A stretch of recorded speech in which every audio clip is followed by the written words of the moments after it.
Boa tarde. Essa é a nossa disciplina Economia e Cultura dos Comuns, os programas de pós-graduação em Economia e Cultura e Território da UFPA e UFNT, respectivamente. Retomando hoje a nossa disciplina, depois de uma breve parada para respirar, né? A gente retorna agora, iniciando o último bloco de textos e discussões, que é com o trabalho dos autores franceses Pierre Dardot e Christian Laval. Esse livro foi lançado, se eu não me engano, em 2014 ou 2015. Já é possível dizer que é um livro incontornável nessa discussão, né? É um livro de muito fôlego, cobre a discussão de uma maneira incrivelmente abrangente, profunda, bem a maneira de autores desse país, né? Talvez da Europa tem o viés de fazer, a gente comparar isso aí com os outros autores que a gente vinha lendo, é uma distinção bastante clara, não é? Nós começamos a nossa discussão com o Polanyi, que é um autor do leste europeu, que estava preocupado, e isso é importante, né? Nós temos sempre começado a nossa conversa aqui com essa tentativa. Por que é que nós escolhemos esses autores e por que estamos lendo essa bibliografia circunscrita, digamos assim, né? Poucos autores, mas não é uma biografia pequena, é uma biografia de poucos autores. Eu digo que é uma profunda, né? Começamos com o Polanyi, numa tentativa de colocar a discussão dos comuns numa perspectiva econômica, mas numa perspectiva econômica muito peculiar, né? Tivemos a oportunidade de perceber que a proposição básica do Polanyi poderia ser resumida assim: a economia não é idêntica aos mercados. A economia é uma realidade heterogênea, institucionalmente, que desde a antiguidade tem mantido essa heterogeneidade. Apenas no século XIX apareceu isso que nós chamamos de economias de mercado, são de um conjunto de fatos que a gente veio a discutir. Mas isso não chegou a suprimir as outras formas de integração econômica.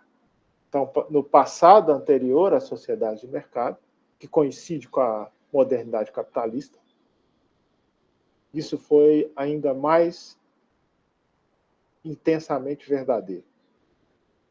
Ou seja, a economia era composta por formas de integração econômica que incluíam os mercados, mas de maneira minoritária, não é?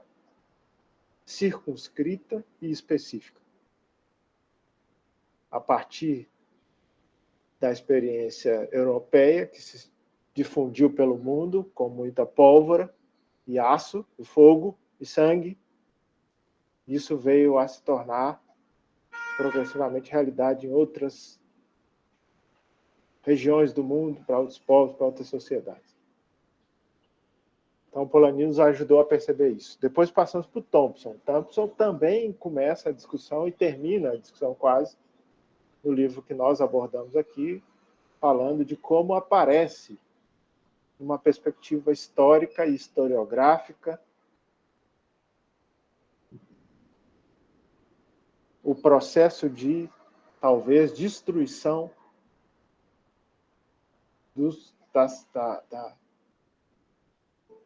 do comum como uma instituição predominante na vida social da Inglaterra. Fizemos essa discussão, tivemos uma série de questões a partir dela. E hoje nós chegamos no o último livro, que é esse do Dardot e Laval. Como vocês vão ter oportunidade de perceber, já viram, né? Todos leram.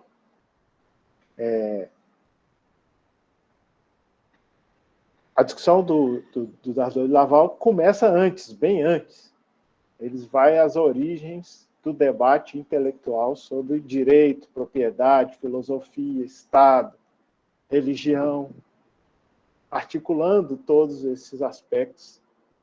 Mas ele tem como intenção o livro, né? O subtítulo do livro é um ensaio sobre a revolução do século XXI. Então, o que ele está propondo se propõe a discutir como é que a recuperação do comum é uma agenda política para o século XXI. Revolucionária no sentido de transformadora, profundamente transformadora. Isso não quer dizer que seja um livro panfletário, né? Superficial. Muito pelo contrário. É o livro talvez mais erudito ao lado. Todos são muito eruditos à sua maneira, né? Cada um de um jeito, mas cada um é muito erudito. É um livro extremamente erudito. Nosso primeiro capítulo hoje, então, além da introdução, o professor Denival sugeriu, a gente discute hoje o primeiro capítulo, que é chamado de Arqueologia do Comum. Né? O nome é sugestivo. Escavar e encontrar as camadas mais soterradas e talvez esquecidas, mas importantes da discussão. Bem, acho que é suficiente isso. Alguém, professor Denival, professor Vinícius, todos que quiserem fazer alguma observação antes que a gente passe para o texto, ou então podemos passar. Pode passar. Por mim, ao menos. Ok. Apenas uma observação, então, em termos de organização. Nós vamos passar também um trabalho daquele que passamos sobre o Polanyi para as leituras do Thompson. Vamos mandar hoje mais tarde. Tá? Trabalho simples, que apenas cria um incentivo para que vocês registrem as observações. Por isso, gente, é sempre muito importante rever os vídeos, né?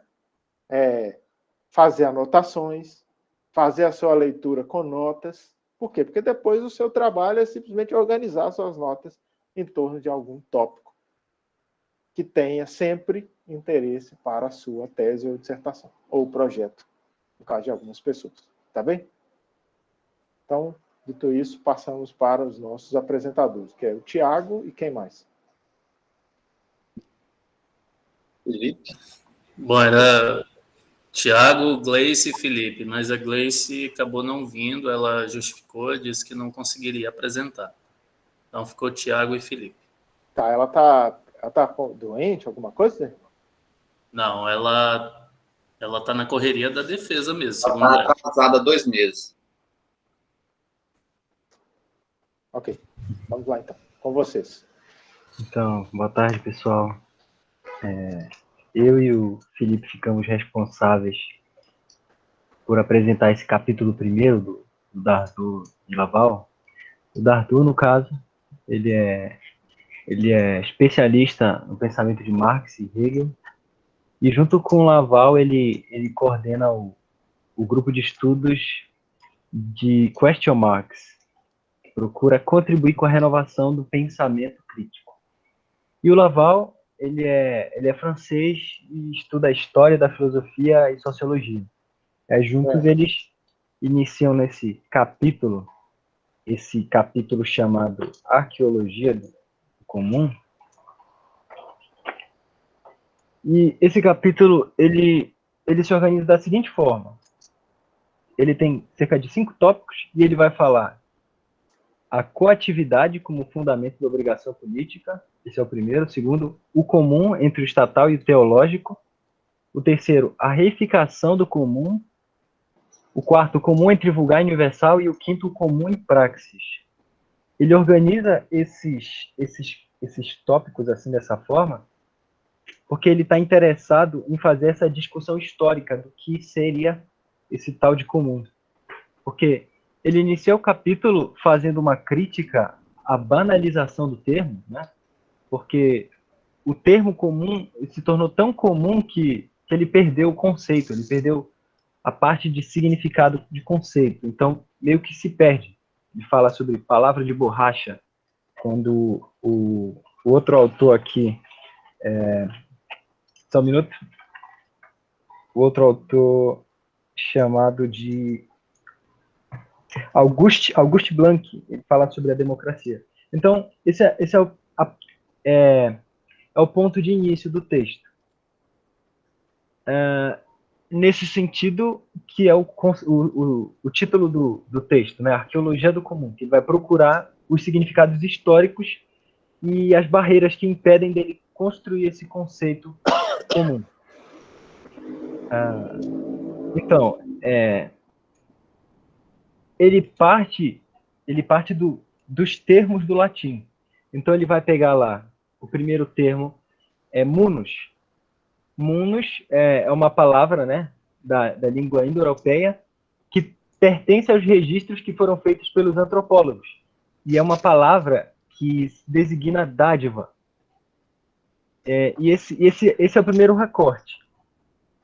O munus, da palavra comum, tem um sentido de dádiva. Deixa eu ler uma citação para ficar mais claro. Ele diz assim... Não está passando aí o... Não? É porque está com o Felipe. Felipe? O próximo. Acho que tem que colocar em modo apresentação, Felipe, para você conseguir isso. Isso. Então... Não estava passando, Não. Não? Então, para passar, Felipe, você maximiza e encontra a janela maximizada, não a outra.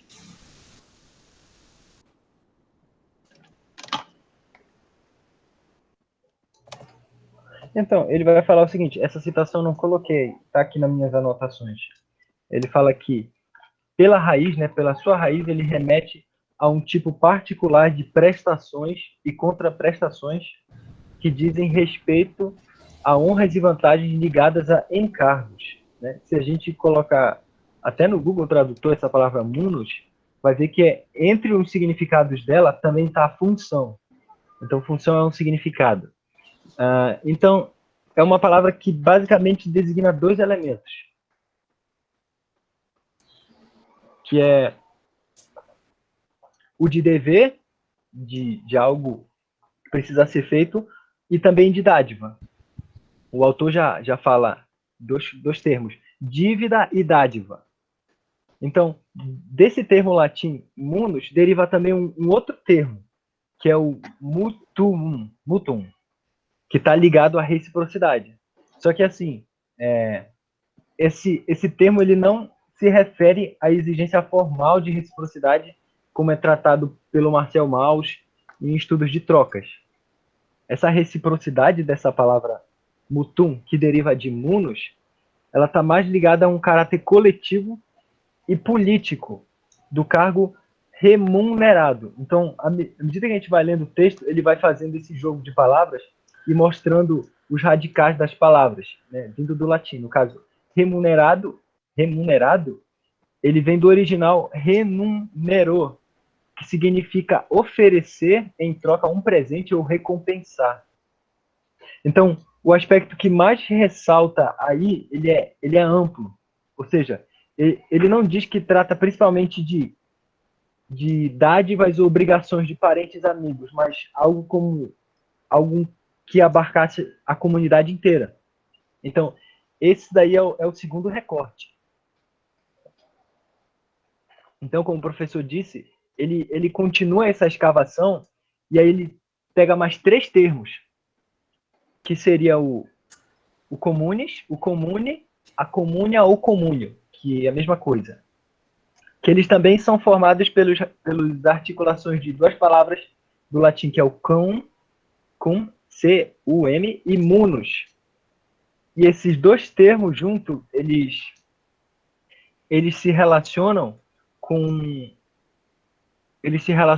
o que é de igual naquela atividade. Que outra citação para ficar mais claro? O comum comune latino implica certa obrigação de reciprocidade ligada ao exercício de atividades públicas ou atividades em comum. Esse comum, ele designa o princípio político da coobrigação para todos os que estejam engajados na mesma atividade. É por isso que ele vai entrar depois num tópico chamado de... deixa eu só ver aqui no meu papel. Um tópico chamado de coatividade. Coatividade como fundamento da obrigação política. Ou seja, a atividade que é desenvolvida, ela constitui um pertencimento no grupo, né? E todos que participam dessa atividade, eles acabam tendo responsabilidades e obrigações. Então, depois dele escavar no latim, no caso, ele vai passar para o grego.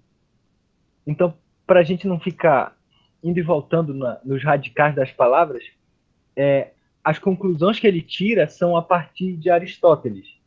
Então, por exemplo, o Aristóteles conclui que, por em comum, ele sempre pressupõe atividade entre os participantes de uma atividade. E, para além disso, os participantes também que compartilham do mesmo modo de vida. Então, o Dardot e Laval avançam com Aristóteles e com base nessa concepção da atividade, né, de compartilhação de uma atividade, eles vão construir o conceito deles. Então, eles já deixam claro que existem diversas formas de visualizar esse termo comum, mas para perder a banalização do termo, a matriz de pensamento que eles vão partir é de Aristóteles. E aí eles mostram algumas das barreiras em se discutir o termo comum historicamente. A primeira, no caso, são 3 tradições de abordagem do conceito, que seria a teológica, que é o comum como uma finalidade suprema da instituição política e religiosa. A segunda é a jurídica, que ela tem o objetivo, ela tem um discurso economicista sobre a classificação de bens, né? Aquele de bens universais. E a última, a terceira, ela é filosófica. Ela identifica mais o comum como universal. Então, o próximo tópico que ele aborda para tratar dessa distinção é o comum entre o estatal e o teológico.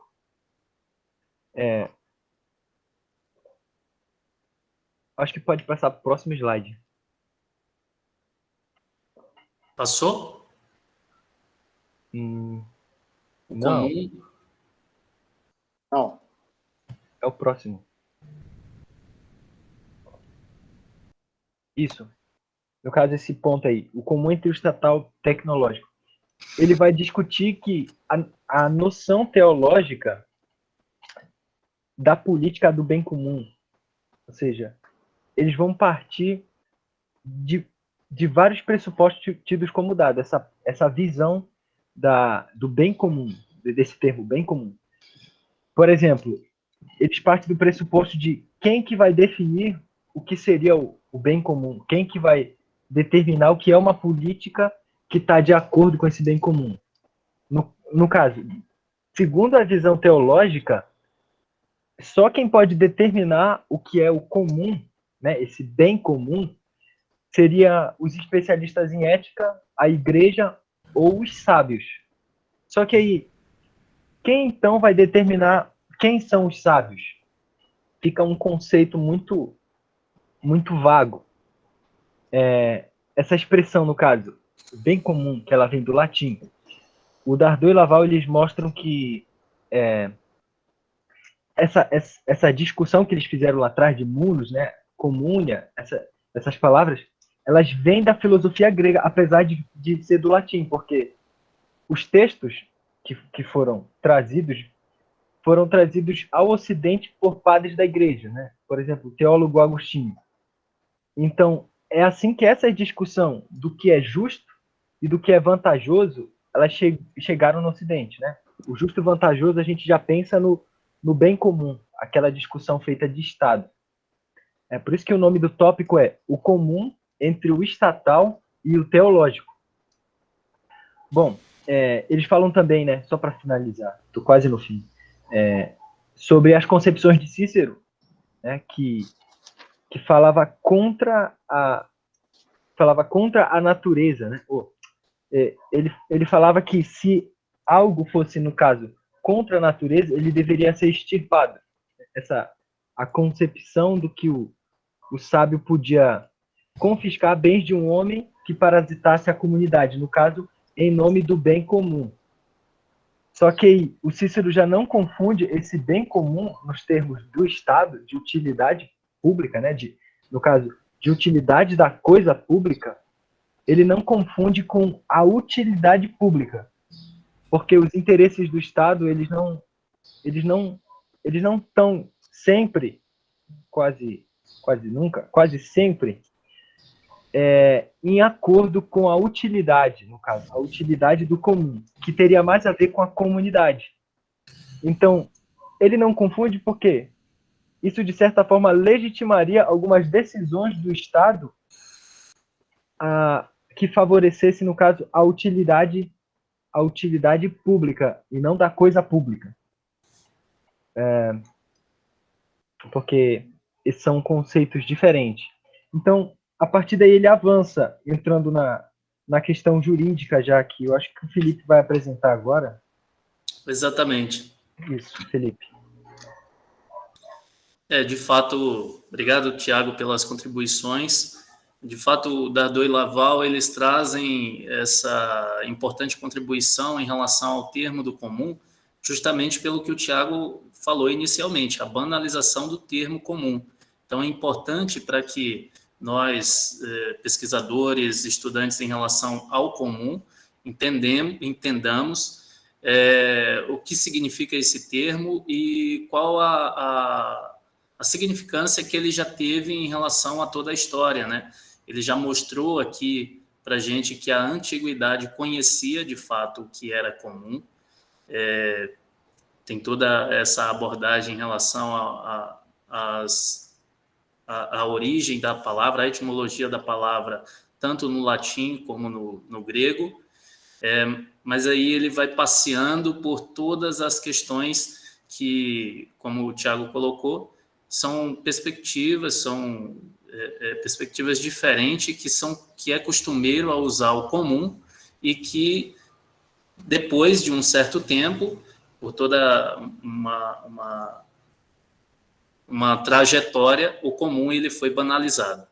E muito mais do que isso, ele também foi vulgarizado. A gente pode ver isso mais na frente. De fato é que esse subtópico, a reificação do comum, que nada mais é do que justamente esse uso desenfreado do comum para tudo, para questões de bens públicos, para coisa comum, para coisa sem dono, para lutas sociais, para luta ecológica, para vários tipos de coisa. Essa explosão do termo comum, ela trouxe essa banalização do termo, e por isso é que a gente traz aqui essa discussão em relação à diferença que o Dardot e Laval faz sobre o que é coisa comum, o que é coisa sem dono, o que é coisa pública. Então, eles vão dizer exatamente que coisa comum, por mais que ela seja, digamos, um exemplo, o ar, ou o oceano, ou o universo, por mais que seja uma coisa comum que qualquer pessoa possa se apropriar, aliás, possa utilizar dessa coisa, né? Ela possa ter o seu uso comum, mas isso não quer dizer que ela tenha que ser apropriada mais na frente por alguém. E aí eles colocam as limitações de o porquê não podemos nos apropriar do ar, por exemplo, que tem abundância, né? Ou, por exemplo, de um oceano que também tem abundância e também tem a dificuldade de se apropriar. O fato é que a diferença entre a coisa comum e a coisa sem dono é que uma coisa sem dono, ela pode, em determinado momento, ser apropriada por alguém, por algum sujeito. E a coisa pública não tem como ela ser comum, já que para ser uma coisa pública tem que ter o sentido do sujeito do Estado. É coisa pública, mas é o Estado que tem as suas atribuições para decidir ali mais ou menos o que é o comum. É essa discussão que o Tiago traz em relação ao estatal, né?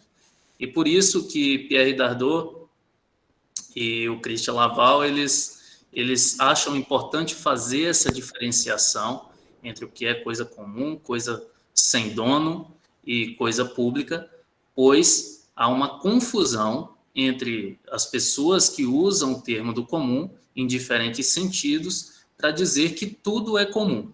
E isso acaba se confundindo também com bens comuns, que é também diferente.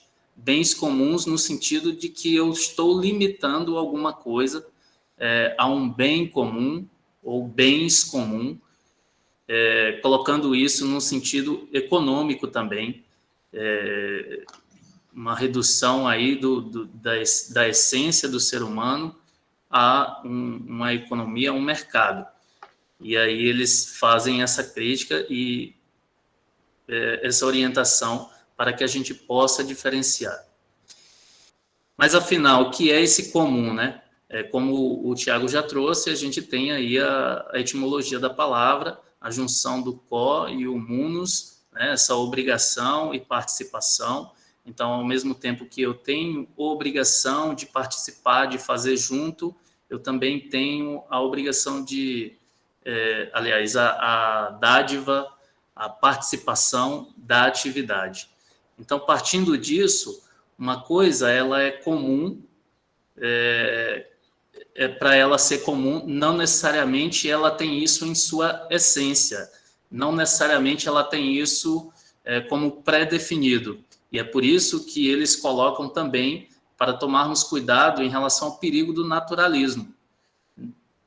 Quando, no sentido jurídico, eles trazem as contribuições do direito romano para dizer o que é coisa comum, o direito do comum, das coisas comuns, eles colocam o oceano, o universo, o ar, tudo como coisa comum, para que legitime uma ação de não apropriação de alguma coisa ou de algo que venha possivelmente a ser apropriado. E para isso justificam juridicamente de que aquilo não pode ser apropriado, o ar, por ser natural dele, abundante. Então, esse naturalismo, ele pode ser um perigo, pode trazer problemas no sentido do estudo do comum. E aí, eles trazem essa preocupação do naturalismo e dizem que, para a gente fugir disso, a gente tem que propor um novo fundamento para a política do comum. Ou seja, nem as coisas e nem o homem, eles são predestinados ou naturalizados, aliás, naturais de um comum.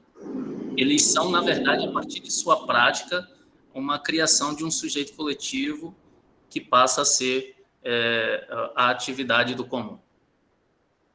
Já no tópico seguinte, o comum entre o vulgar e o universal, ele tenta fazer trazer justamente essa vulgarização do termo comum, já que, principalmente quando começa as ideias em relação à racionalização, o universal ele começa a se separar, os filósofos, os estudiosos começam a separar o universal do comum. Ou seja, o comum agora é de uma pessoa comum, é do povo, é um sentido vulgar da coisa.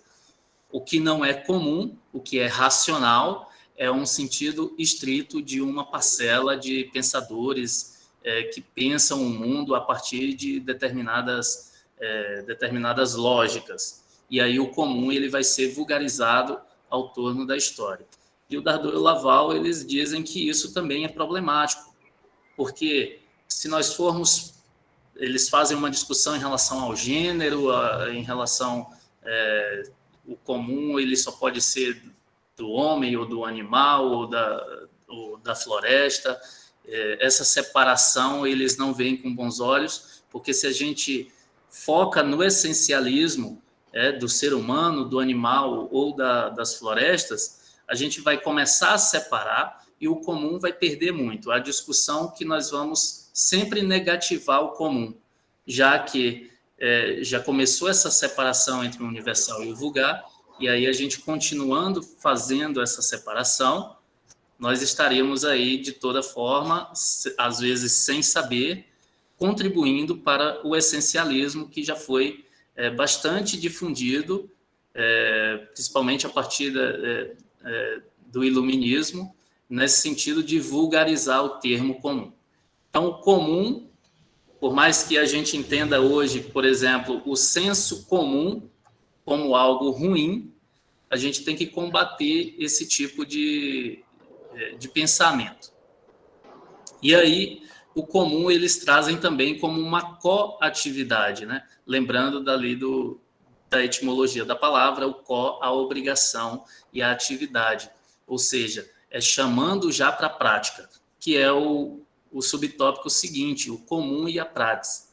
Então, quando ele fala dessa praxis que a gente tem que ter, ele diz que é só a prática que pode reformular a realidade. Então, eles fazem toda essa crítica em relação ao que é comum, o que não é comum, a diferença entre os bens comuns, a diferença entre os bens públicos, e dizem que o comum ele não é natural, ele é construído, e não é porque uma coisa está ali dada na natureza ou está dada em relação a não ser de ninguém, ela tenha que fazer parte do comum. O comum é uma construção. Por isso que ela parte cada vez mais para um princípio político. Ela faz parte, além de uma atividade coletiva entre sujeitos, ela também faz parte de um conjunto de lutas, ou seja, uma racionalização alternativa para a luta em combate ao capitalismo. E é, de fato, a inconsistência do capitalismo que dá essa força, essa energia para as práticas do comum. Então, essas foram as nossas contribuições iniciais. Acredito que no debate a gente teria aí algumas provocações e a gente pode contribuir ainda mais aí com o debate. Obrigado. Obrigado, Felipe e Tiago.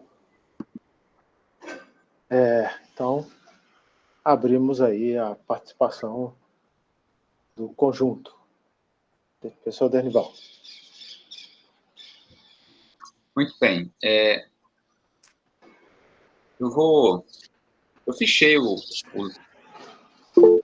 capítulo e eu já li ele várias vezes, mas dessa vez, como eu tive Covid, eu estou me sentindo um pouco lesado, eu resolvi fichar e ficar estudando detalhe por detalhe o capítulo. Então, eu reconheço que o capítulo tem muitos meandros filosóficos difíceis, né? Então, lidar com o que o Kant achava, o que o Aristóteles falava, o que o Hegel, né, pensava, isso são meandros muito difíceis, né?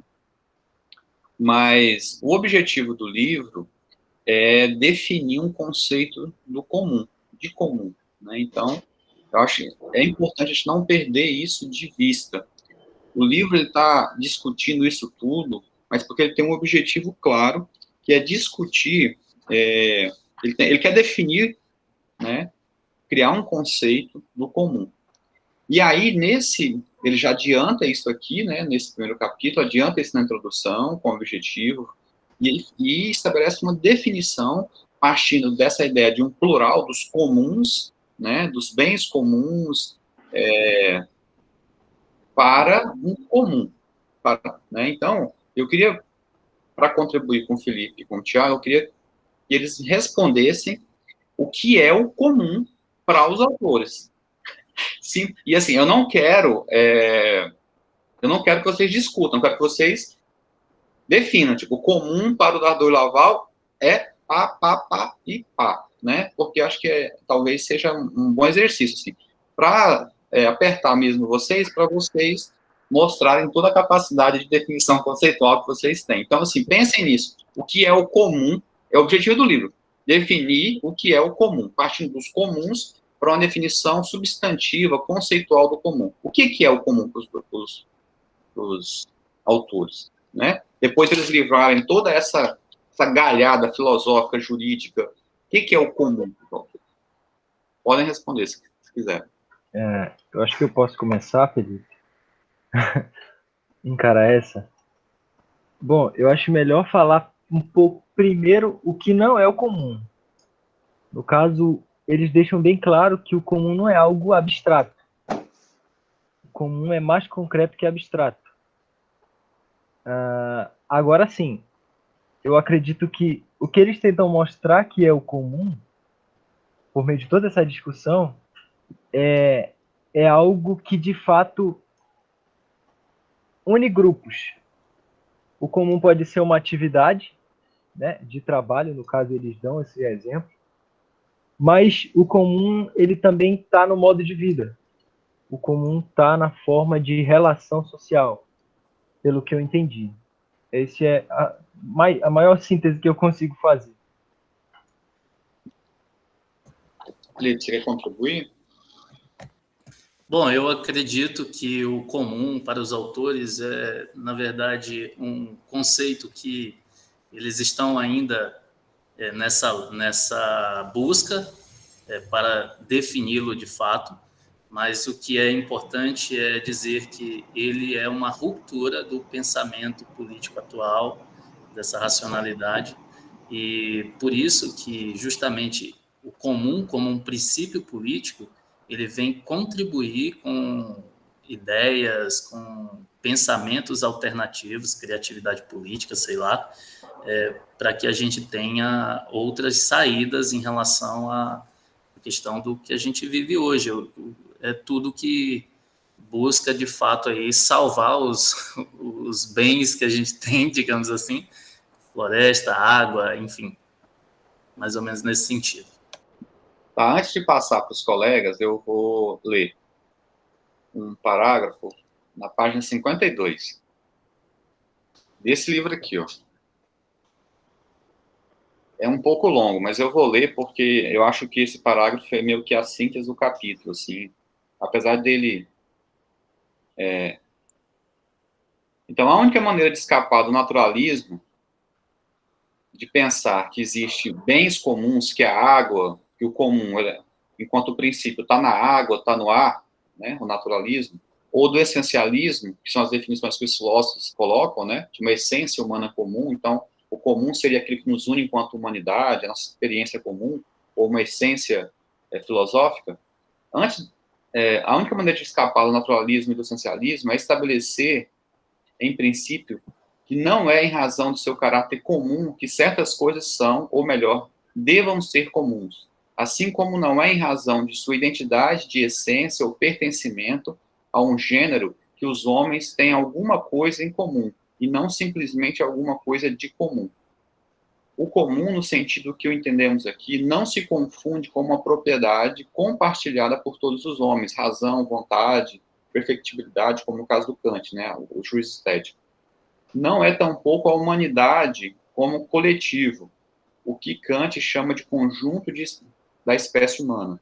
Não é o que todos os homens têm em comum, ainda que se esclareça que esse comum não deva ser interpretado em termos de pertencimento.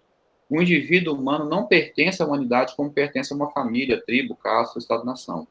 Ele compartilha a humanidade com todos os outros seres de sua espécie, o que é muito diferente. Pode-se dizer que a essa humanidade entendida como coletivo corresponde um estado universal de homens, desde que se especifique que esse estado tem realidade apenas no mundo suprassensível. Tá. Ele está até aceitando essa ideia de essencialismo filosófico e tal.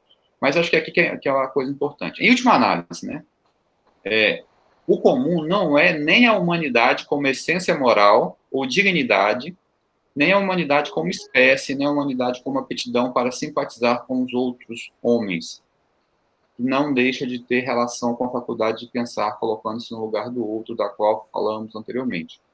o comum deve ser pensado como coatividade, e não como copertencimento, como copropriedade ou copossessão. O comum é praxis política. É um princípio que orienta a praxis, e ele só existe enquanto coatividade, né, entre um determinado grupo, né. Ele pode até criar copertencimento, mas ele só existe a partir do momento que existe coatividade, né. Ele não existe anterior à ação. Ele não é anterior. Não é porque a água, nós todos tomamos água, né, que a água seja um bem comum. Ela não é o fato de nós vivermos num planeta Terra, que a Terra é a casa comum. Eu lembrei muito da carta do Papa aí, né, que é uma carta famosa. Então, o comum, ele se estabelece a partir da ação política dos agentes, né, a partir do momento que os agentes se organizam e agem, atuam politicamente ao mesmo tempo, né, produzindo, então, os comuns, né, mas a partir desse princípio da coatividade. Tem é importante a gente ter isso claro, né? O comum enquanto substantivo que os autores querem delimitar como coatividade, como praxis, e não como algo exterior à ação humana, a ação humana enquanto ação política, né? Não existe um comum exterior.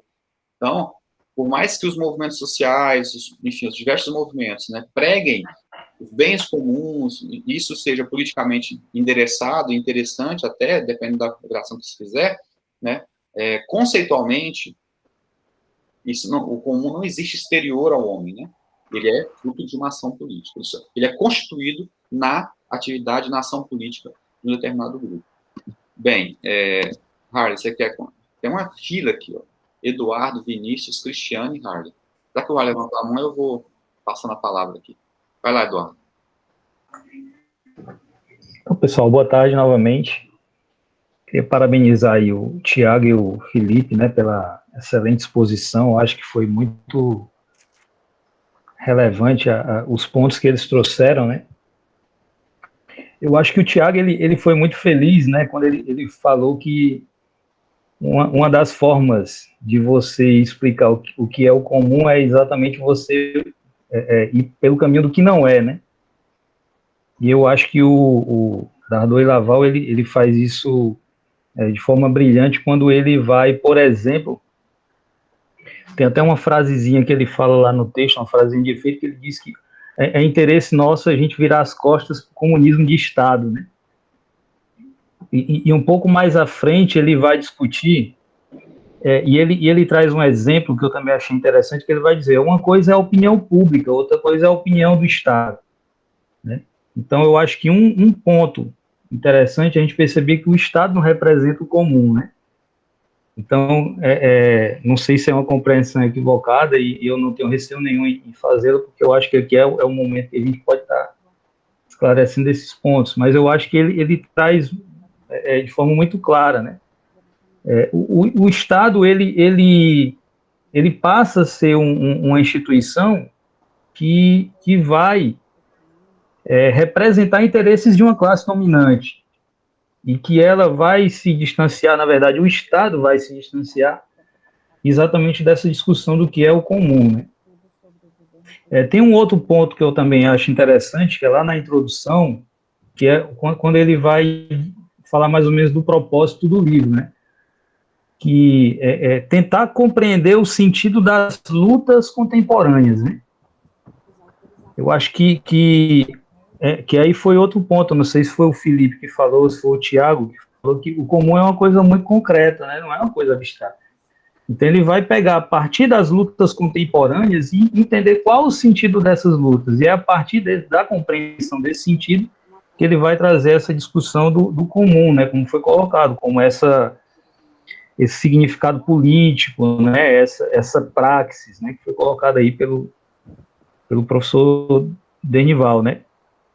E assim, uma coisa que me inquieta, né, na leitura, eu não consegui avançar muito ainda, eu cheguei somente ainda no capítulo 3, eu acho que quando eu avançar mais no livro, talvez eu consiga ter essas respostas, né, mas ele fala que o comum ele está muito associado ao engajamento em atividades comuns, né?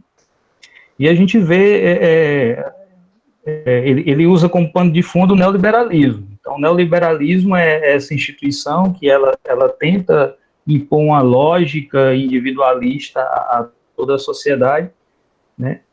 E que o comum ele vai num sentido de tentar dar o norte da luta contra o neoliberalismo, né?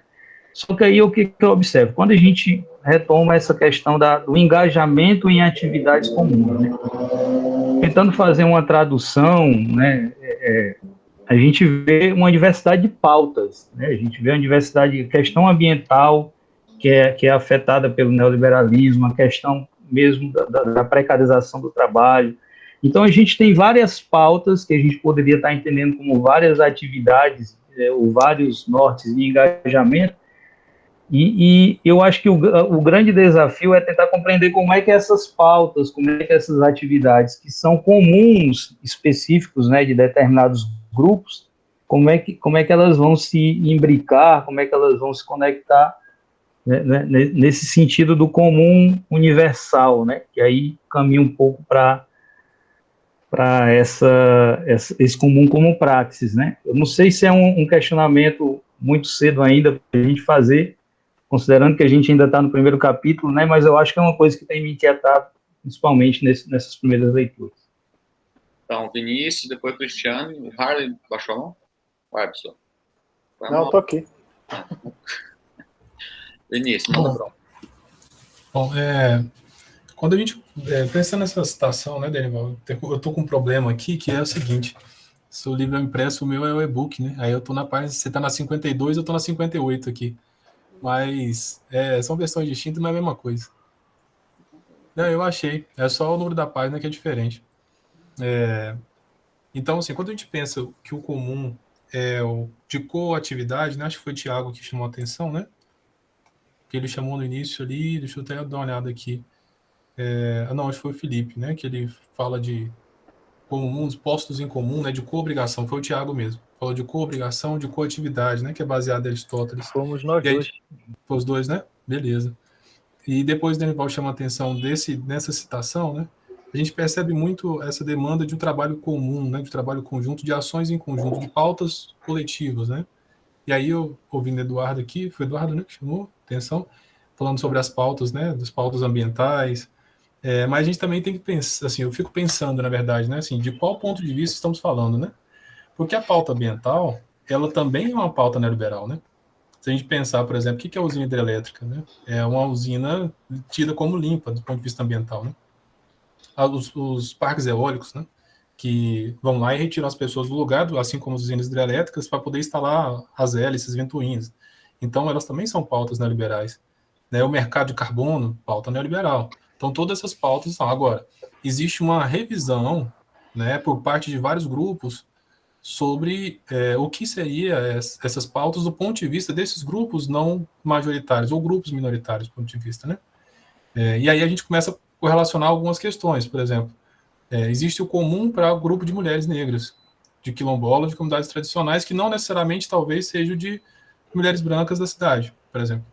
Né? Então, na leitura, eu senti um pouco a dificuldade de entender, por exemplo, onde está o comum para uma comunidade quilombola, com base no Dardot e Laval. Né? Aí eu penso no Grotão, penso em Calum e outras comunidades que eu estive, que eu vi, em que o trabalho comum é o trabalho conjunto, né? A pauta, as ações são muito divididas, né? São muito coletivas, assim, né? As frentes, né? E poucas vezes eu percebo o Dardot e Laval chamando a atenção para os princípios que formam esses coletivos, né? Por exemplo, o que forma um grupo étnico tradicional, né? E aí logicamente, tem que pensar que esses caras estão na Europa, né? Eles não estão em outro lugar, eles estão na metrópole, né? Está em Paris, especialmente. E aí os princípios, eles não necessariamente são de pautas do trabalho. Elas são de pautas de relações sociais, culturais, étnicas, né? Relações humanas. E aí aí é preciso trazer mais gente para essa discussão, né? Lógico que hoje nós estamos lendo o Dardot e Laval, mas eu ainda sinto que é um texto que ajuda muito a discutir questões do ponto de vista da cooperação, do trabalho cooperado, né? Do trabalho da coobrigação. Mas eu sinto falta, quando eu leio o Dardo Laval, dos outros elementos que fundamentam isso, né? Se eu não me engano, foi o Polanyi, por exemplo, que faz o trabalho no leste europeu. Eu não estou lembrado se é o Polanyi, se é o outro autor, eu vou lembrar o nome dele. Que vai falar das relações de trabalho, mas, por exemplo, não cito a importância das mulheres no trabalho. Eu não vi no trabalho, eu só preciso resgatar o texto aqui. E aí parece que fica uma coisa que tá precisando de mais leituras. Parece que assim, a interseccionalidade ela não está aqui, sabe? E aí eu acho que a gente, quando pensa o comum, eu sinto essa demanda, sabe? Porque quando ele fala assim, por exemplo, não é possível tratar a água e o ar como um elemento comum de apropriação. Olha, mas o modelo neoliberal já captou. As usinas eólicas estão aí. Né? As usinas hidrelétricas estão aí. Né? E usina eólica dentro do oceano. Né? E a China tem um monte de conflito pelo oceano porque ela garante uma parte do território dela. E não aceita outros países entrarem. Então, na verdade, foi apropriado. O Estado apropriou aquele lugar, né? E compartilhou isso com o mercado. Então, assim, eu penso que a gente tem, assim, quando a gente pensa em pautas do comum, pensando do ponto de vista minoritário, a gente ainda, assim, eu vejo a leitura pouco posicionada, né? Eu entendo que essa leitura é uma leitura importante, para a gente entender o panorama, mas eu estou sentindo falta do posicionamento desses caras em relação, assim, beleza, né? A pauta ambiental, ela não é imparcial. Né? A pauta da água não é imparcial. A do ar não é imparcial. Todas essas pautas são pautas coletivas, mas de grupos distintos. Né? E aí eu leio sempre com essa perspectiva, né? Assim, e aí eu queria ver se os colegas também pensam nesse sentido, né? Se eu estou viajando na maionese, assim, porque eu fiquei lendo e falando assim, cara, né? Parece que está faltando um negócio. Talvez eu tenha lido também de forma e eu não tenho percebido, tá? Mas é mais uma inquietação minha mesmo. Tá bom. O Harley, como você saiu e voltou, não sei qual é a sua posição. Estou seguindo a posição do... Acho que eu estava aí depois da Cristiane, eu acho. Tá, então deixa a Cristiane, aí depois o Felipe, aí você fala, então. Porque... Vai lá, Cristiane. Só uma contribuiçãozinha aqui na fala do professor Dernival. Enquanto eu estava fazendo a leitura, eu fiz uma anotação aqui que vai de encontro com o que o senhor falou.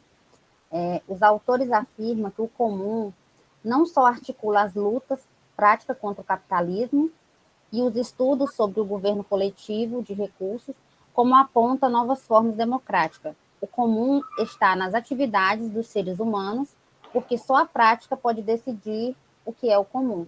Foi uma observação, acho que do início do texto que eu coloquei aqui, mas eu não coloquei página. Só queria dar essa contribuição. Felipe. Bom, também são inquietações. Eu acho que também li com... e ficou algumas dúvidas, pensando também no quilombo.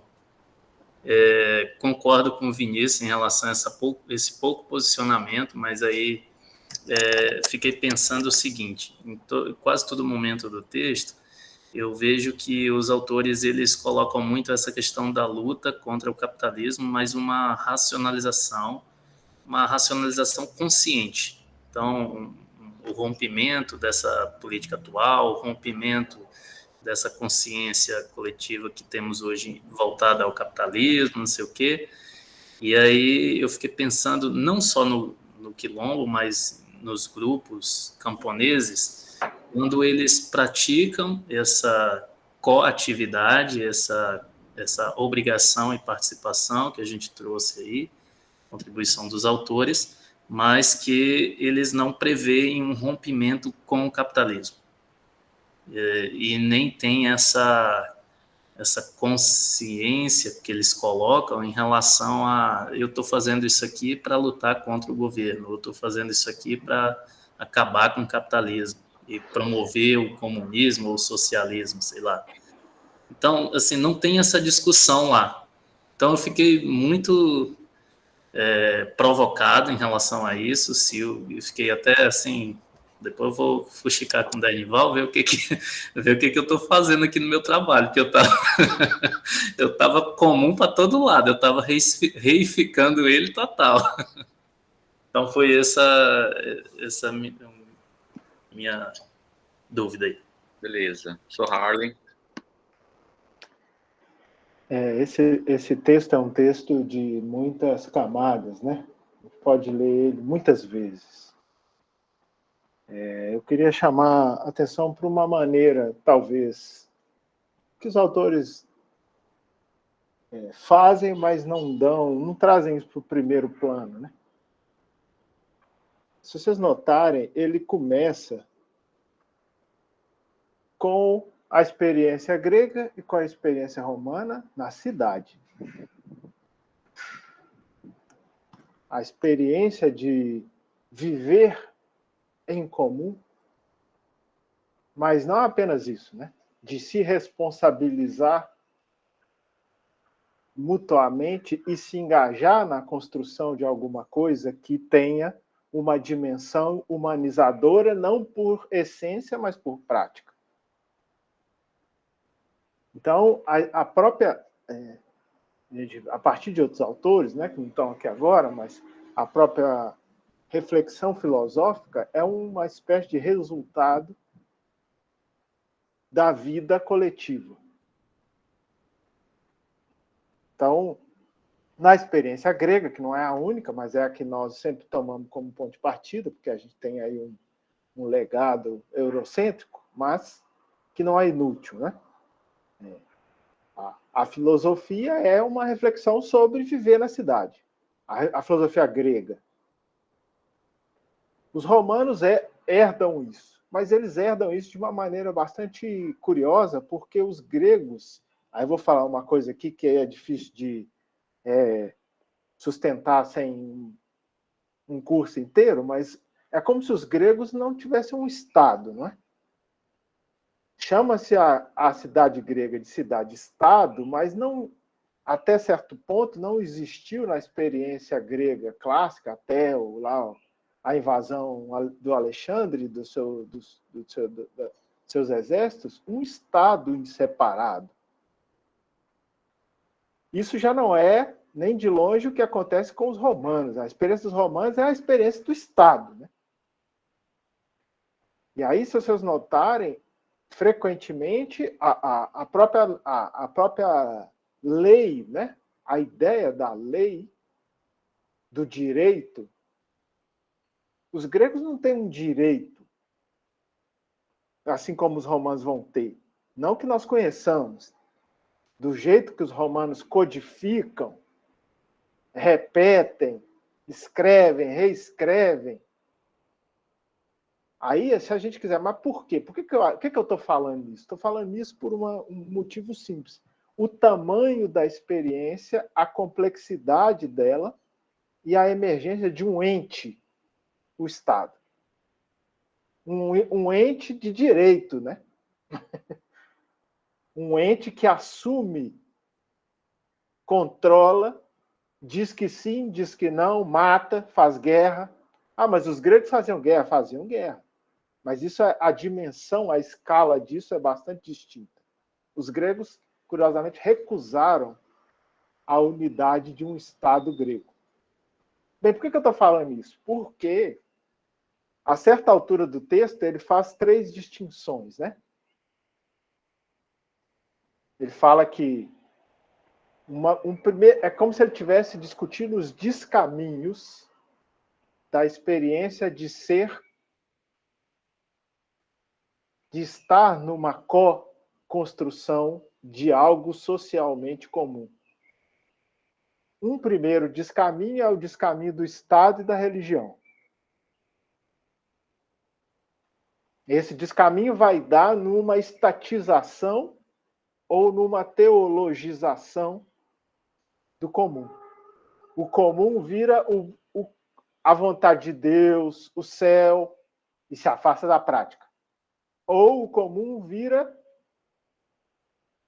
aquilo que é o apanagem do Estado, e se afasta da prática. Por quê? Porque se superpõe à prática. o segundo caminho, de descaminho, de verdade, né? Para longe da experiência da construção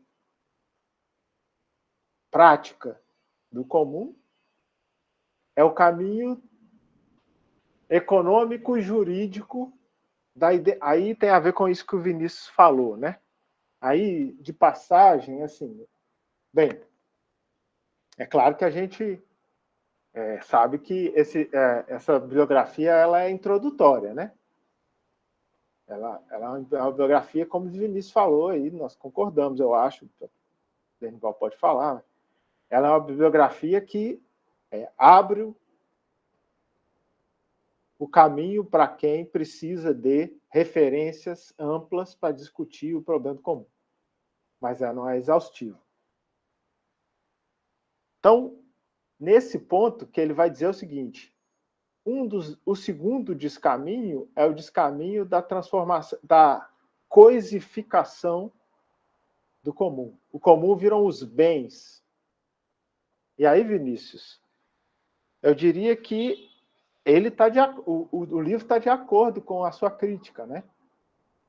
Ele está fazendo a crítica da transformação, da identificação do comum com os bens comuns, justamente porque o neoliberalismo provou e reprovou, né? Provou e provou novamente, e continua a provar, que existem rodadas de apropriação mercantilizada dos bens. Agora, as práticas podem trazer de volta mesmo aquilo que foi mercantilizado para a esfera do comum. Não sei se isso faz sentido para vocês. Por isso que o Denival, insistiu, e eu acho que é a mensagem do livro, né? Notem que a última seção é comum e praxis. Então, o cara está dizendo o seguinte: a identificação do comum com bens, água, ar, em algum momento, ele inclusive já bate na Elinor Ostrom e a sua perspectiva lá. Porque ele fala, desde o século XIX as pessoas estão fazendo esse tipo de pressuposição. O comum é aquilo que não pode ser apropriado. Os romanos tentaram a mesma hipótese, a mesma perspectiva, e não funcionou também. Por quê? Porque você, no fundo, tem um problema de construir o comum como relação social. E a terceira, né, que ele chama de... que é o terceiro descaminho, estou chamando de descaminho, assim, porque o primeiro era a apropriação pelo Estado e pela religião, ou pela igreja, ou pela teologia, que as duas retiram a prática. A segunda também retira a prática porque diz que o comum é um bem, é a água, tal reserva, coisifica, naturaliza. E a última, que ele vai dizer que é o comum entre o vulgar e o universal. Aí é uma outra rodada, né? Que é, digamos assim, a filosofia do século XVIII e XIX. É histórica a coisa, né, que ele está fazendo, embora não contínua. A filosofia do século XVIII e XIX se viu enredada num debate sobre o comum é vulgar, o comum é baixo, o comum é irrelevante. Então, aqui é um debate um pouco semântico, não é? Mas também um debate filosófico. Por quê? Porque você tinha uma discussão sobre se os homens são, digamos assim, naturalmente ignorantes ou naturalmente sábios. E aí tinha um longo debate sobre isso, né? Porque tinha uma tradição aristocrática que dizia que o vulgo é o ignorante, o bárbaro. Mas também tinha uma discussão liberal democrática, digamos assim, que foi parar nos Estados Unidos, lá que o Thomas Paine escreve o seu famoso livro O Senso Comum. O que ele está defendendo? Os homens são capazes de decidir bem. E aí ele está, curiosamente, perto da prática, porque o que os caras diziam? O contato com a vida constrói racionalidade. Bem, e aí ele caminha, né? Nós podemos pegar esse livro, esse capítulo de muitas perspectivas, né? Mas aí na última ele parte para essa discussão que o Dernival fez, né?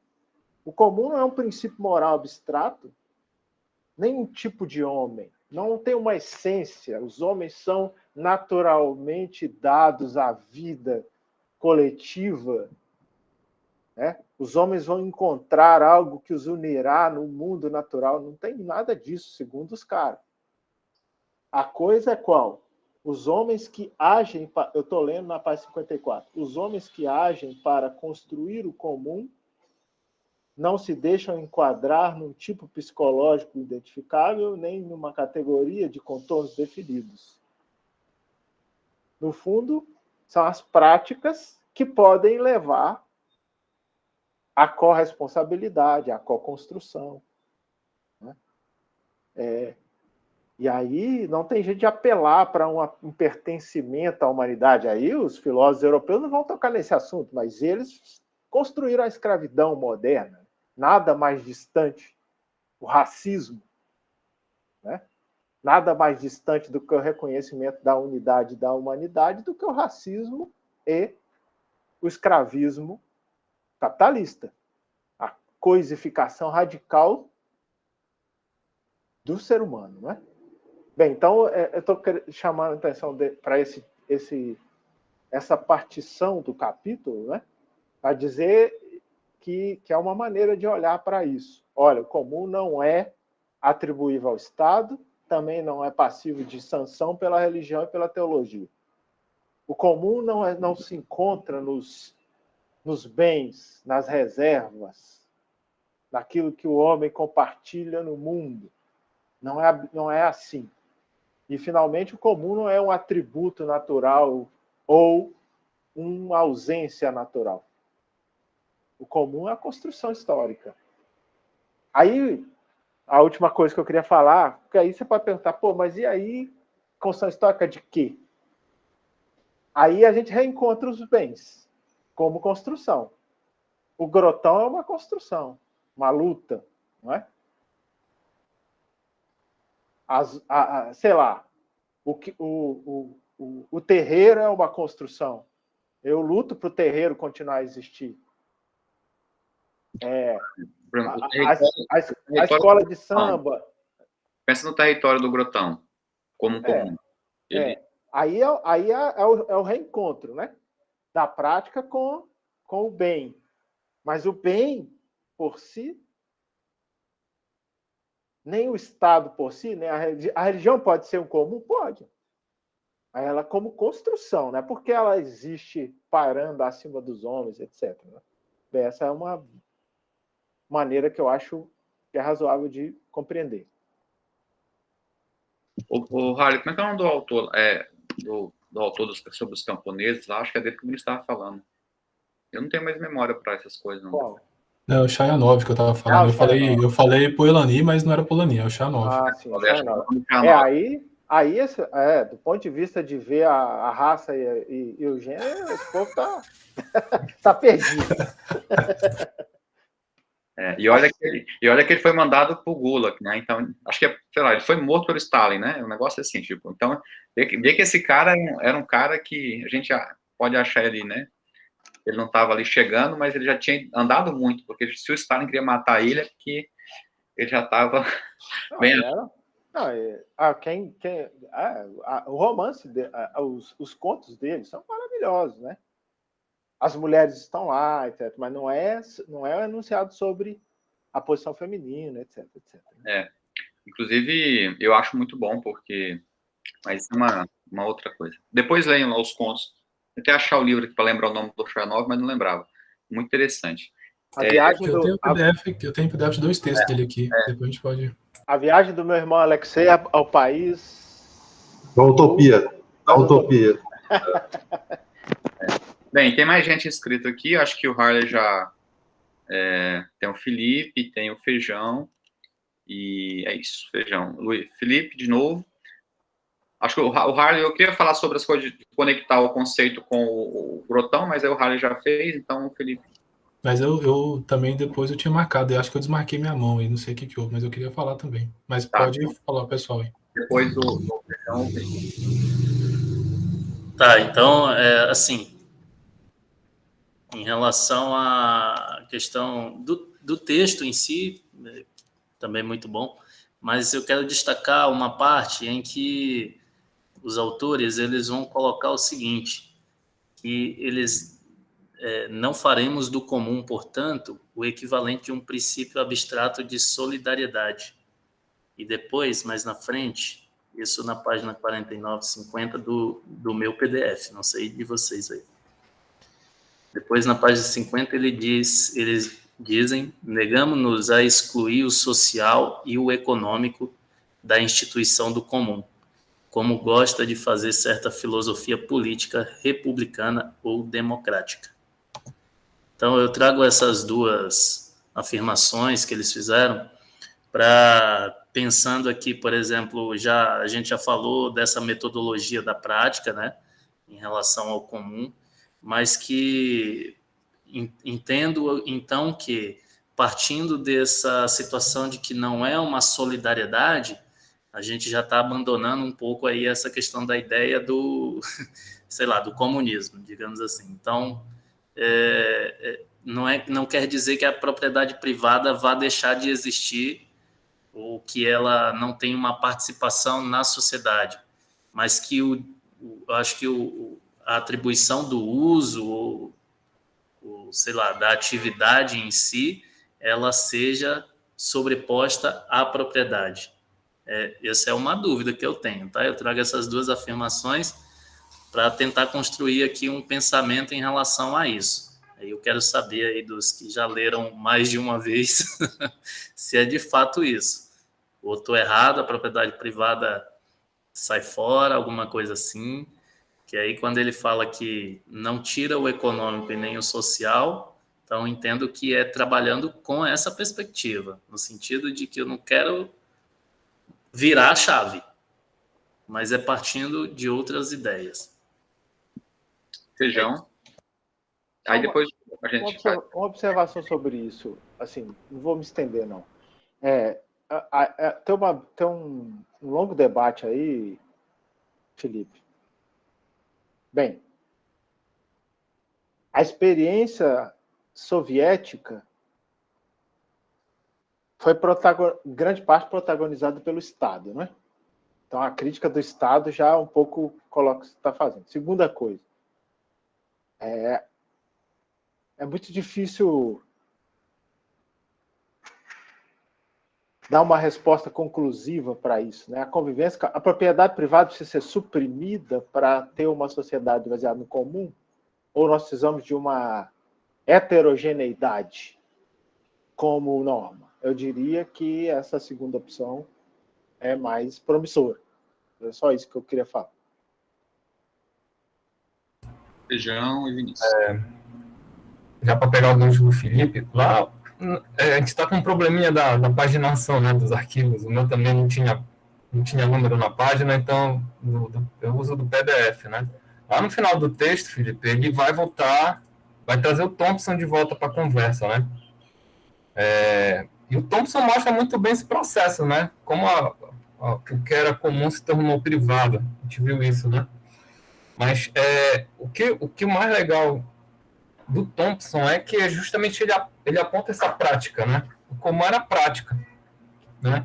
E nem por causa disso ele deixou de ser sobreposto pela propriedade privada com a expansão dos mercados. Então as coisas estão relacionadas. Mas assim, o que eu queria comentar mesmo, eu acho que esse primeiro capítulo ele é muito introdutório, né? Acho que a ideia aí era ele fazer muito que um autor que eu gosto, que eu leio muito, que ele faz, né? Dizer o que não é. Aí ele pegou uma porrada de coisa para dizer o que não é comum, né? Foi excluindo certas coisas e tal.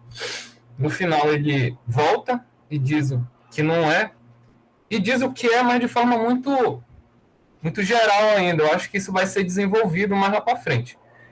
E eu acho que o ponto que a gente tem que focar para para lá para frente para tentar compreender melhor, é a questão da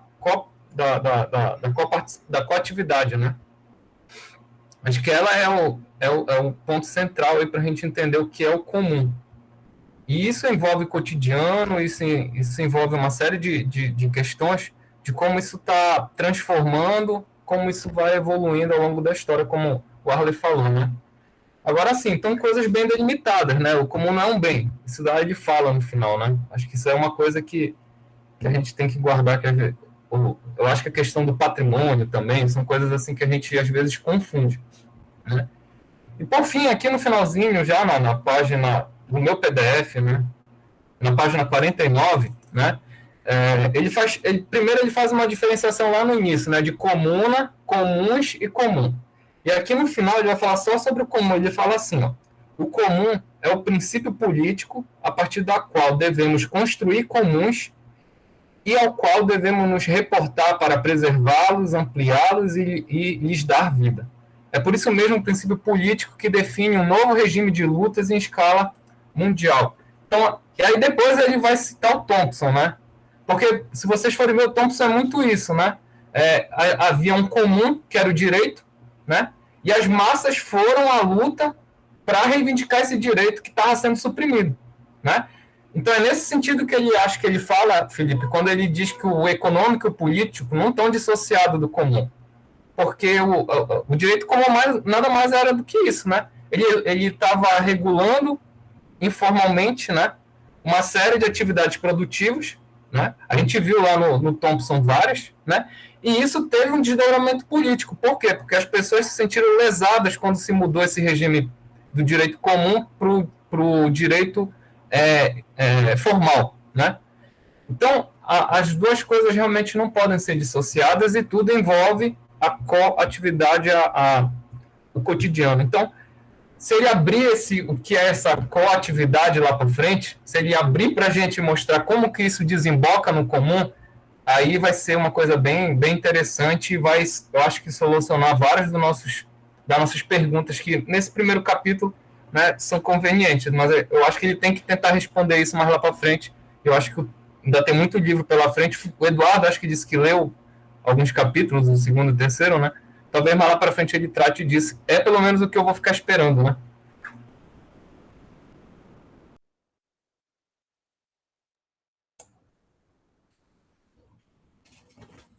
Bom, acho que sou eu, né? Eu tô travado aqui ou tá todo mundo travado?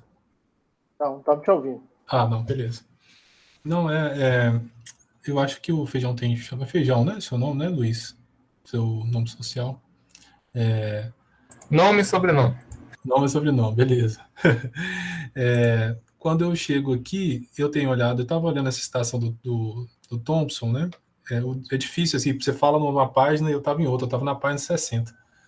E aí eu estou tentando aqui lembrar da palestra que tivemos, né? Sobre o bairro aqui em Goiânia, né? Que tivemos foi semana passada, né?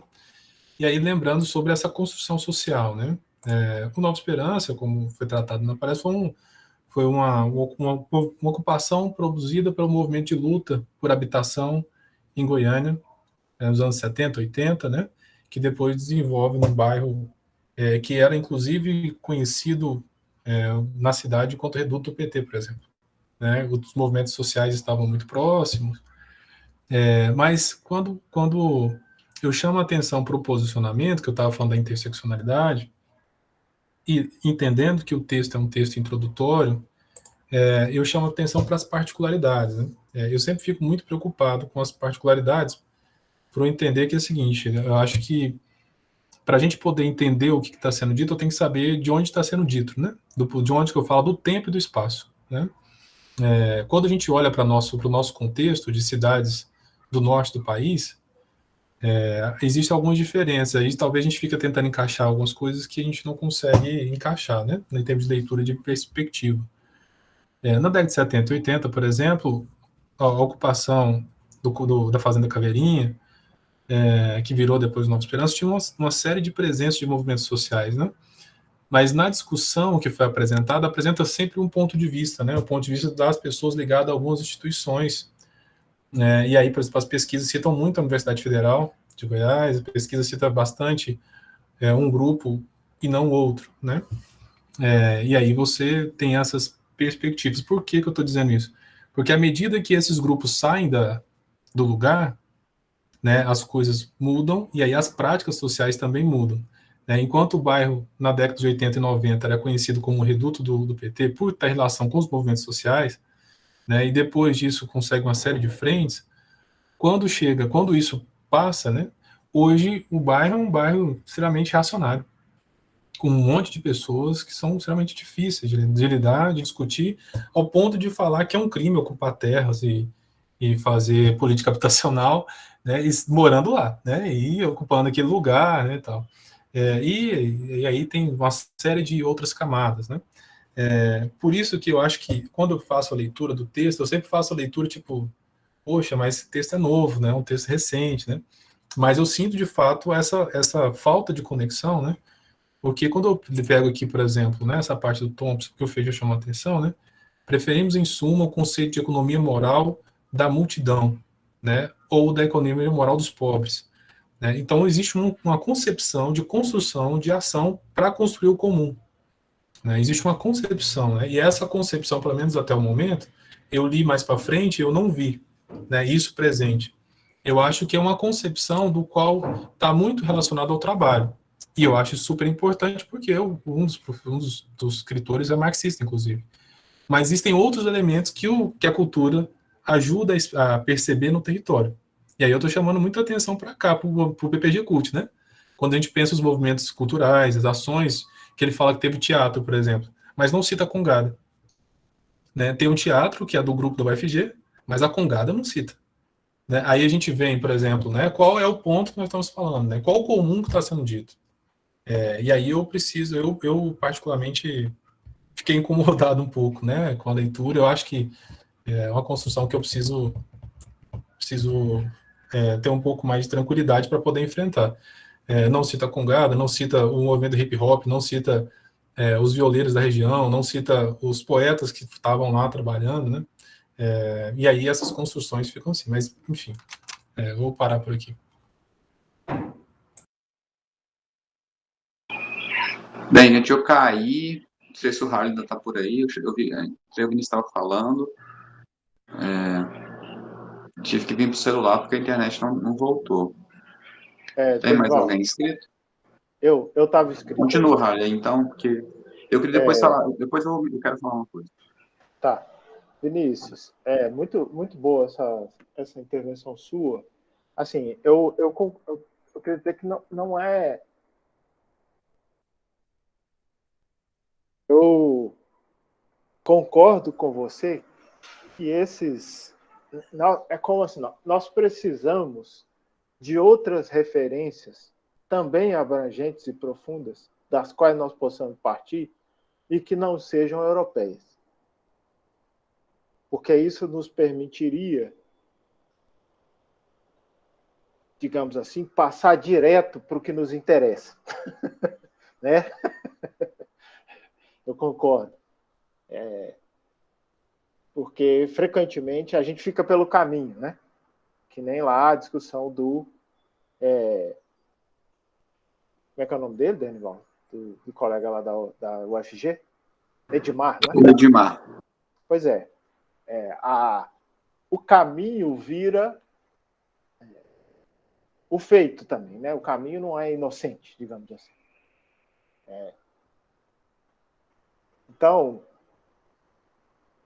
isso é muito sério, né?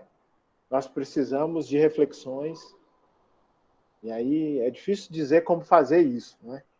Porque na atual situação, a gente recorre a obras como essas porque elas nos dão...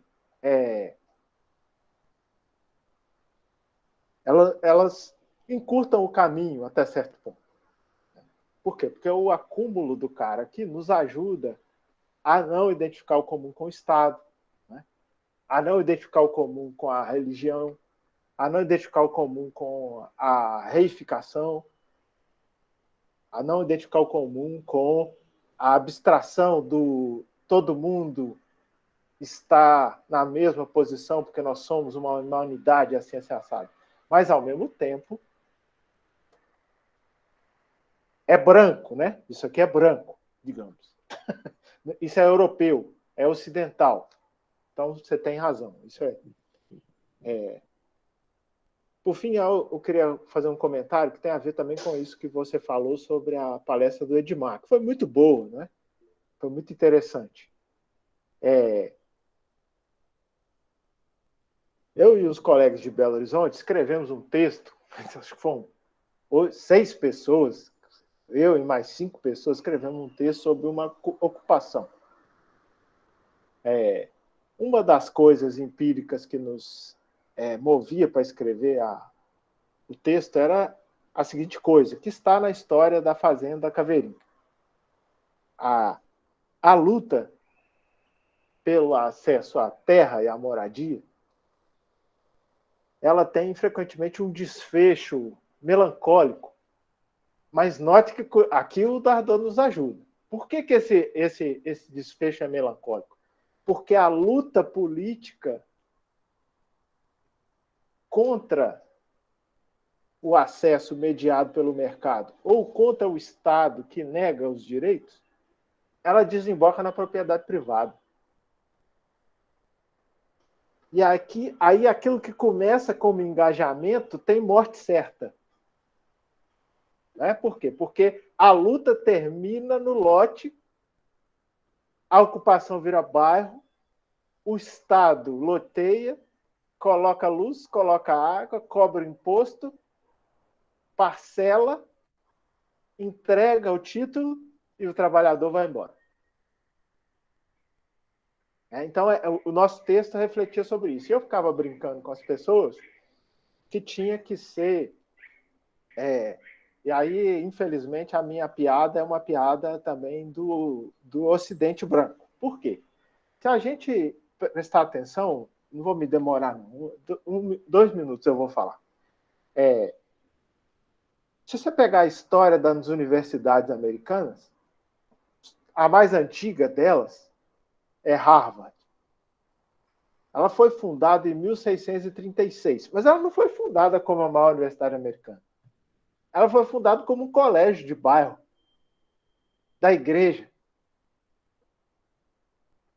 Então, a minha piada com as pessoas é assim, tem que lutar pela ocupação, mas a luta não termina no lote. Depois que conquistar o direito a estar no território, é preciso lutar pela biblioteca, pela escola e terminar em Harvard. Só que nós não temos muito... E aí a reflexão sobre o comum é maravilhosa. Por quê? Porque nós precisamos de escalas mais elevadas e mais complexas de realização de práticas comuns. É essa a minha interpretação. E aí o Lefebvre ajuda muito, né? Porque você pensa o seguinte, um bairro, 1 minuto para terminar, um bairro, as pessoas querem, no limite elas querem um bairro com densidade e diversidade. Lojinha perto, espaço público. Só que depois que você conquista o lote, aparentemente é impossível para o movimento político construir densidade e diversidade. Só o mercado constrói densidade e diversidade. Só que isso é falso. Os trabalhadores teriam condições de planejar a densidade e diversidade. Não, nós vamos verticalizar aqui, esse bairro vai continuar sendo nosso, politicamente, e nós vamos construir prédio de 3 andares, lojas comerciais, nós vamos... Você percebe? Isso não tem... você poderia dizer, isso é difícil, é claro, é difícil, mas isso não está fechado, não é? E aí a ideia do comum é incrivelmente poderosa. Por quê? Porque ela reafirma que as possibilidades de criação de complexidades novas não está fechada. Não é? Então, eu acho que essa é uma das maneiras de refletir sobre a revolução do comum. Ou seja, nós não vamos ceder para o mercado e nem vamos parcelar. Isso é comum. Nós vamos mudar o uso, nós vamos criar densidade, diversidade, comum. Vai ter loja, Nós alugamos para rede de supermercado. É só pagar. Aí a gente pega aquilo e bota na nossa escola, comum. Né? Agora, é uma construção difícil. Por quê? Porque a gente abre mão disso porque entrega para o mercado. Né? Ou para o Estado, né? Porque enfim, né? Essa é uma constatação interessante, né? Eu não conheço o bairro lá, Vinícius, Nova Esperança, só de ouvir falar, né? Mas ele está numa zona hoje intermediária, né? Ele não é periferia mais, né? Ele está numa zona intermediária, assim. É uma estado. Ele era a porta da região noroeste, agora já é região Mendanha, já deixou de ser noroeste. Pois é, ele já virou um bairro, ele já virou o cinturão evangélico neopentecostal de Goiânia, né? E aí uma coisa que, por exemplo, eu morei 10 anos num bairro que virou isso, que é o São Judas, né? Que é um bairro também fruto de uma ocupação, tal, na década de 60, que é onde a família da Farisa mora, né? E o que aconteceu lá? Quando chegou tudo isso, né? Água, asfalto, não sei o que as pessoas fizeram? Elas venderam e foram lá pro Sandocaneiro, né? E aí o bairro vira outra coisa, né? Porque o Estado toma. E eu acho que aí é interessante, ao menos para mim, assim, né? Abre o olho e fala do perigo que é, por exemplo, para as lutas sociais, né? A gente está o tempo inteiro com os movimentos, conversando, dando ideia, né? O perigo que é, né? De repente entregar ou formalizar, né? Por parte do Estado comum, né? Fizeram essa pergunta para mim uma vez lá em Marabá, né? Qual é o impacto, né? Para o comum quando o Estado reconhece o comum, né? Por exemplo, as quebradeiras de coco e tal. E eu não soube bem responder, mas relendo agora, eu acho que eu responderia exatamente isso, né? É perigoso, porque aí a ação que estava dentro, né? Ela se torna externa. E isso destrói o comum, porque a partir do Dardot e Laval, né? Se não tem coatividade, se não tem mobilização constante, né? Não tem comum, ou seja, as pessoas abdicam do comum em prol do público, né? Vou falando público, isso me corrija se eu estiver falando uma palavra, um uso equivocado dessa palavra, mas a impressão que eu tenho é isso, ele abdica do comum em prol do público, ou seja, o Estado resolve. O público estatal, né? O público estatal, né? Tipo, o Estado resolve, então a escola agora é obrigação do Estado, eu luto pela escola, eu luto pelo Estado, e aí todo esse movimento, né, de autogestão que as comunas, né, vamos falar assim, a capacidade de gestão de construção que elas criaram historicamente, ela se perde. E aí, para tentar ligar, eu acho que tem uma coisa, né, que, por um lado, tem uma coisa, assim, que é lutar contra o Estado, né, às vezes com o Estado e para além do Estado, né. Isso os movimentos sociais falam o tempo inteiro, né. Então, ter cuidado também com o Estado, porque o Estado ele vai lá e de caça na sua capacidade de ação política, de organização, de construção, de identificação, né? Então, porque o Estado é perigoso, porque ele é uma máquina de absorver, né, energia política, de desviar, né, de fragmentar, né? É igual a universidade, né? Também é uma máquina de fragmentação, né? E, por outro lado, então, às vezes também lutar com o Estado, porque às vezes alguns equipamentos, né, se você consegue pressionar o Estado para o Estado trazer para dentro, mas se você consegue estabelecer algum controle, isso pode ser interessante. Mas não perder a perspectiva de existir para dentro do Estado. E aí, para conectar com a impressão que eu tenho, por exemplo, com os quilombos, né, com os agricultores tradicionais, com os indígenas que querem querem o território em comum, né, querem as reservas, querem o território quilombola, querem, por exemplo, os territórios camponeses tradicionais, mas não querem a parcela, o lote individualizado, a impressão que eu tenho é que, mesmo dentro disso que o Felipe falou, de que eles não são movimentos, e eu aprendi a diferenciar comunidade e movimento com eles, né, claramente, movimento é uma coisa, comunidade é outra, por mais que eles não sejam movimentos, não sejam movimentos sociais institucionalizados, não sei o quê, mas é a partir da experiência, do saber que eles construíram que os movimentos surgem, me parece. Ou os movimentos se alimentam muito nesses saberes, nessa história, né? Então, o Felipe, eu diria o seguinte, por mais que o Quilombo Grotão, situado na sua historicidade, não seja um movimento social, mas historicamente, o Quilombo Grotão e outros, né, eles têm uma importância política, histórica, de criar um horizonte, né, que os movimentos sociais, que é fundamental para os movimentos sociais, né, seja movimentos sociais urbanos ou rurais. A grande pergunta que eu sempre faço para as quilombolas, né, para a Débora, às vezes também para outras, às vezes até para o pessoal do movimento negro urbano, em que eu tento mais contar, tipo assim, qual é o legado dos quilombos para o movimento negro urbano, de matriz urbana, né? Então, ora, a resposta que alguns dão é essa, assim, né? Ora, sem os quilombos não existiria movimento negro contemporâneo. Por quê? Porque não é que o quilombo precede o movimento, porque o quilombo continua existindo, né? Não é isso. Mas a aprendizagem, né? A aprendizagem, a tradição, o acúmulo de experiência é fundamental para alimentar as lutas contemporâneas, né? Pronto. Já comentei tudo que eu tinha que comentar, eu acho. Ou queria, né? Comentar. Ti não, porque eu não tenho que fazer nada. Eu sou uma pessoa livre. Harley. Eu queria falar sobre essa coisa que o Felipe falou aí, né? Nem sempre você rompe com as coisas só quando você planeja romper com elas, né? A nossa vida é cheia de rompimentos não planejados. Na hora que você vê, você rompeu, ó, sair de dentro daquele negócio lá. Isso E não tem como faltar. Então, ou rompe com a gente, né? Ou rompe com a gente, rompe com a gente nem tá sabendo. Exatamente. Então, essa é uma brincadeira, Felipe, mas ao mesmo tempo não. Mas né? O Felipe tá off, gente. O Felipe tá off. Ah, tá. Bem. A internet dele caiu, né? Era a proposição dele, né? Assim, se os quilombos não se propõem a romper com uma ordem capitalista, por que esperar, né, desse tipo de engajamento político algo transformador? Eu diria que aí o Polanyi nos ajuda muito, né?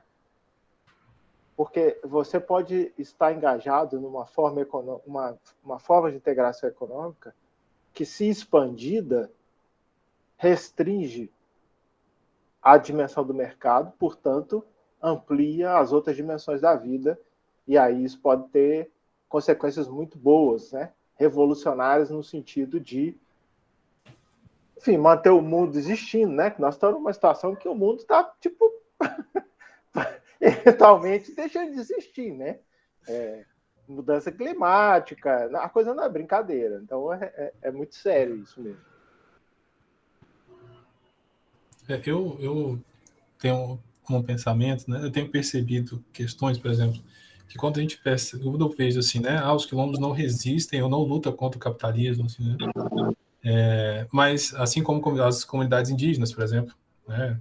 Estão aí nas suas feiras com artesanato e tudo mais, e outras frentes, né? Não só essas, mas outras também.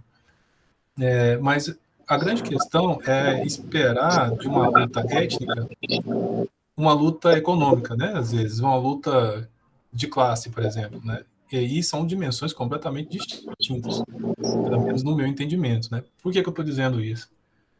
Inclusive, o Dardot e Laval fala que eles não estão lutando contra o capitalismo, né? Isso foi muito marcado, né? Quando eles falam isso, por que não?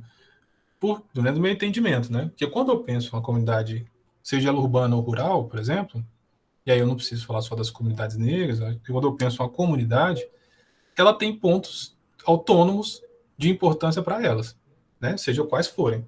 Eu quero fazer, agora nas Olimpíadas, né? Iniciação esportiva, eu quero espaços públicos para lazer, eu quero espaço público de educação. Não necessariamente é contra o capital, né? Eles têm as pautas, têm as demandas, e é essa pauta que é a grande dificuldade de entendimento quando se pensa em várias instituições ao mesmo tempo, né?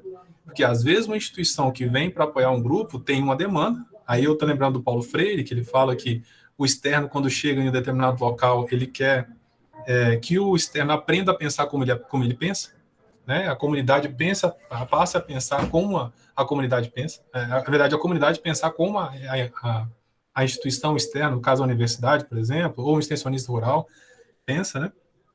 Só que a comunidade não está muito interessada nessa pauta. Ela está interessada em outras pautas, né? E aí que é a grande questão, porque se a gente pensa em comunidades, as comunidades têm suas demandas, né? E aí, voltando lá para a fala do Harley no início, né? Que aquele homem vulgar, né? Aquele homem do senso comum, ele também tem capacidade de gerar saber, de gerar conhecimento. Então, essa que é a grande questão, né? E aí, por exemplo, quando eu lembro, estava fazendo Caveirinha, que foi que virou Nova Esperança, e outras comunidades que eu estive, por exemplo, existia demanda dentro do lugar, né? Só que os grupos achavam que aquelas demandas não eram importantes, né? Demanda por lazer, por exemplo, demanda por espaços comunitários, demandas por espaços de recepção de crianças, creches, por exemplo, de formação, de estudos, enfim. Existe uma série de demandas que as entidades que lá estavam não estavam dando muita atenção. E aí que é o grande drama, né, do processo que eu vejo, né? Algumas outras entidades apropriam dessas demandas e aí captam todo mundo, não? Ou captam a grande maioria das pessoas. E aí, por exemplo, eu lembro, assim, aquela Fazenda Caveirinha mexeu muito comigo, né? Fiquei muito movido, assim. Eu lembro que quando teve a eleição do Darcy Accorsi, em Goiânia, Darcy Accorsi era candidato a prefeito do PT, e perdeu no primeiro turno, e foi PMDB e PSDB no segundo turno, acho que União Bernais, sei que as oligarquias goianas estavam na candidatura da prefeitura, e o PT perdeu no primeiro turno. E aí na minha casa foi um chororô danado, porque teve que trocar os adesivos do PT, porque o PT coligou em 1992 com o PMDB. Né? Em 92 o PT coligou com o PMDB. E aí não foi largou mais, né? Menos não em Goiânia, né? Hã? E não largou mais, né? Não, acabou, entendeu? Aquele desespero, né? Que tipo assim, perdemos, né? Perdemos pro PMDB, né? Imagina. E aí, daí em diante, o negócio foi ladeira abaixo, porque, ó, praça de skate perdeu, né? O ginásio perdeu, aí foi aquela loucura, justamente 92 para a vida, né? Então, assim, foi aquele desespero. Por quê? As entidades que lá estão em conjunto com o movimento social não necessariamente abrem os ouvidos para poder ouvir as demandas do grupo, do lugar. E aí é o grande problema, né? Eu vejo isso acontecer em algumas comunidades, né? E, por exemplo, uma coisa que eu não consegui escrever ainda, né? Mas essa coisa que o Paulo Freire falou, assim, mexeu muito comigo, porque de lá para cá eu venho toda hora vendo isso, assim, né? As demandas dos grupos sociais, quais são, né? E quais são as demandas que as entidades estão levando para lá, estão conectando, estão articulando, né? Porque isso que o Dardot Laval fala, que lutar contra o capitalismo não necessariamente é fundamental, né? Isso é de fato importante, né? A gente tem que lembrar disso. E se a gente quer trabalhar com o grupo, né? Senão a gente não vai conectar, né? Nesse contexto. Bom, é isso. Muito bem. Eu queria falar uma outra coisa, mas eu esqueci agora. Bem, então alguém mais? Eu estou no celular, se alguém mais quer falar, acho que pode abrir. Eu queria frisar essa... Porque eu acho que isso não é uma coisa trivial, né? Desculpa, Danival, tirei o seu som aí porque estava dando um eco aqui. Discutir o comum, e agora aqui nesse livro, já não... Os dois livros anteriores eram um pouco de uma coisa, um pouco do outro. Nesse livro é um livro sobre comum. Discutir o comum nos fornece algumas coisas. Uma dessas coisas, na minha percepção, é pensar nesse tipo de empreitada, não é?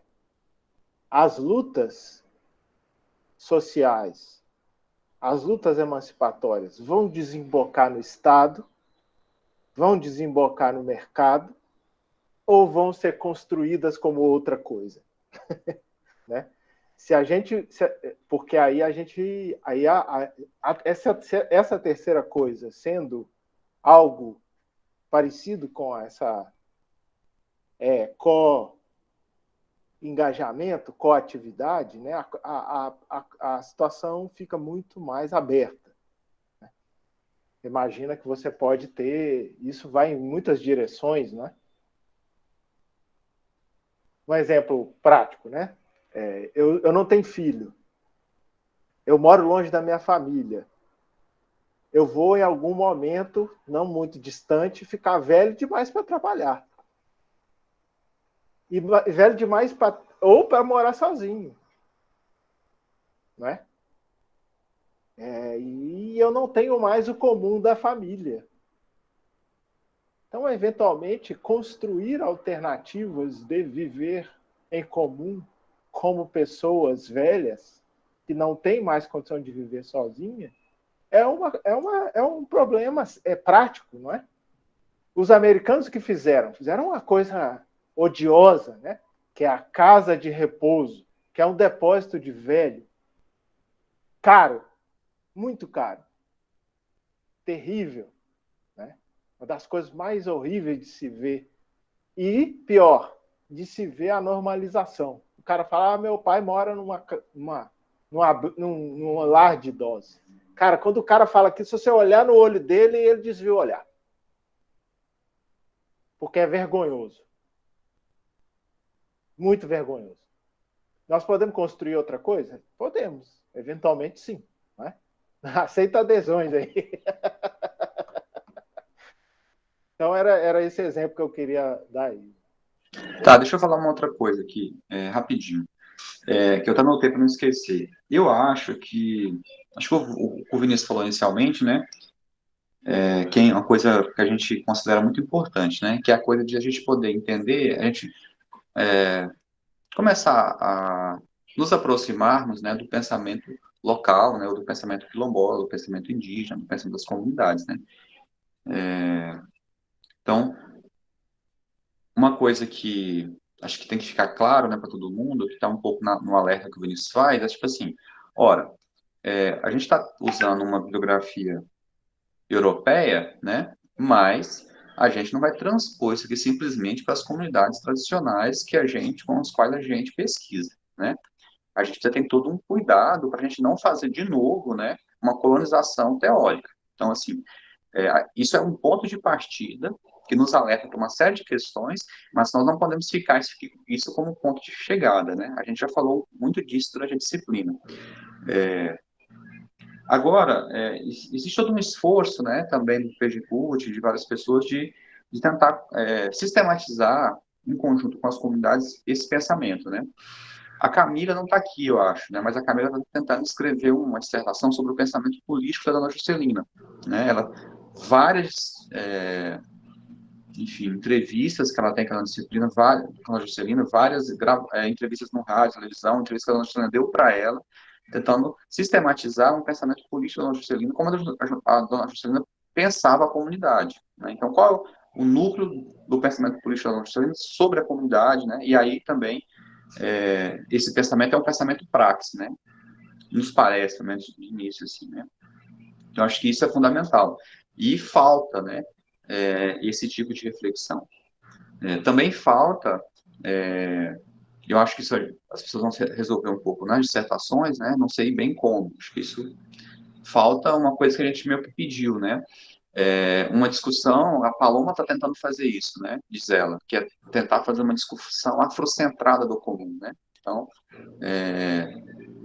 não sei bem como, mas é a tese de doutorado dela, né? É o comum afrocentrado. O título, inclusive, é isso, né? Então, a gente precisa, como a gente precisa de um comum ameríndio, né? Ou entender um pouco como isso é pensado a partir das estruturas das epistemologias e ontologias ameríndias, né? Principalmente aqui. Então, essa é a primeira coisa. Então, acho que está na agenda, né? A gente não fez ainda, está na agenda. Outra coisa que acho que quando o Dardo ele cita o Thompson, é isso que eu queria falar, na verdade, né? Quando ele cita o Thompson, me pareceu uma citação assim um pouco, inicialmente, né, um pouco solta, né? Ele fala, a gente vai economia da moral da multidão. Mas aí eu fiquei pensando naquilo que a Olivia falou pra gente, de que o Thompson havia escrito esse livro, Costumes em Comum, na tentativa de entender uma espécie de história anterior da classe trabalhadora europeia. Né? Então, como que existia uma longa história de luta que não é, por exemplo, que se manifesta no século XIX como a luta dos trabalhadores, né, os movimentos da constituição da classe operária inglesa, mas que isso existe uma história. Então, a classe trabalhadora, né, os trabalhadores pobres, ou que eles chamavam de pobres, é uma história de luta contra uma série de eventos, né, que o Feijão falou, de expansão, né, do mercado, destruição do comum, depois destruição das tradições que são chamadas de economia moral, E o Dardot talvez esteja nos indicando, né, que essa emergência do comum nos movimentos sociais europeus, né, que outras pessoas falam também, ela pode ter um pouco, ela pode estar conectada e criar coerência temporal nessa história da luta das classes trabalhadoras europeias, né? Então, que tem uma profundidade temporal que volta aí, pelo menos, segundo o estudo do Thompson, né, ao século XVI, né? Talvez até um pouco antes. Então, talvez o que a gente esteja, me parece, né, fiquei pensando agora, o que eles estão falando, né, é de um novo capítulo dessa luta das classes trabalhadoras, dos pobres na Europa, né? A gente precisa fazer uma luta dessa no Brasil, né?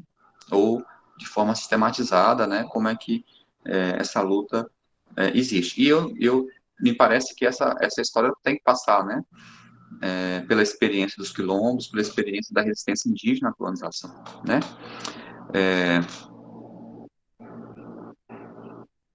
Bem, acho que é isso, porque eu tinha uma outra coisa para falar, mas eu esqueci também. Como a gente já está adiantado, seria bom já encerrar, Harley, e fazer uns caminhamentos para a próxima.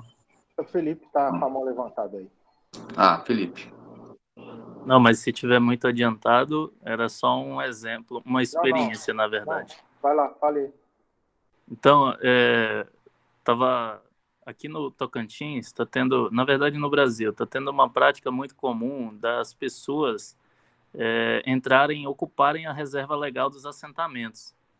E aí a gente tenta denunciar, né, fazer todo aquele trâmite e mostrar para as pessoas que não é permitido entrar na reserva legal. Daí eu fui semana passada em um assentamento, quando eu chego lá, é o mesmo problema. Fui na casa de um senhor e perguntei sobre a situação. Ele falou, o pessoal tá aí dentro, mas o INCRA abandonou, é público mesmo, deixa aí. Aí eu falei, não, mas o pessoal, às vezes, eles destrói lá e tal. Ele, não, eu só não gosto que tira madeira. Mas fazer roça, viver ali, pode ficar, à vontade, é público. Então, assim, depois dessa discussão do comum aí, né, falando do público, dos bens comuns e tal, também interessante essa aproximação, né, que vocês colocam do pensamento local aqui, de como o cara, ele entendeu, assim, no entendimento dele, beleza, é ilegal, mas ninguém está olhando para isso mais. O INCRA abandonou a gente. E o pessoal quer viver da terra, quer trabalhar. E é benéfico para eles. Tem mais uma pessoa ali para trabalhar com ele, trocar de área, plantar, trocar alimentos, sementes. Então, ele logo enxergou a positividade nisso, né? E aí eu fiquei meio sem argumento e foi isso. Muito, muito legal. Por exemplo, né? A criação de centralidades dentro de assentamentos, né?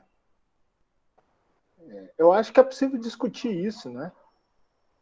Você criar centralidades, áreas de assentamento mais denso, onde mais gente mora, mais gente vai trabalhar, não é? Eventualmente não precisa e até é prejudicial, mas eventualmente não é. Então, a discussão sobre isso, né, é isso que eu estava falando antes, assim, a criação de densidade e diversidade em áreas urbanas tem sido abandonada à dinâmica da propriedade privada e da incorporação imobiliária privada. Eu acho que isso é um vacilo. Por quê? Porque a centralidade é uma coisa comum, digamos assim. Ela não é comum num sentido muito simples, mas num sentido complexo, você teria condições de discutir a criação de densidade e diversidade como uma empreitada coletiva.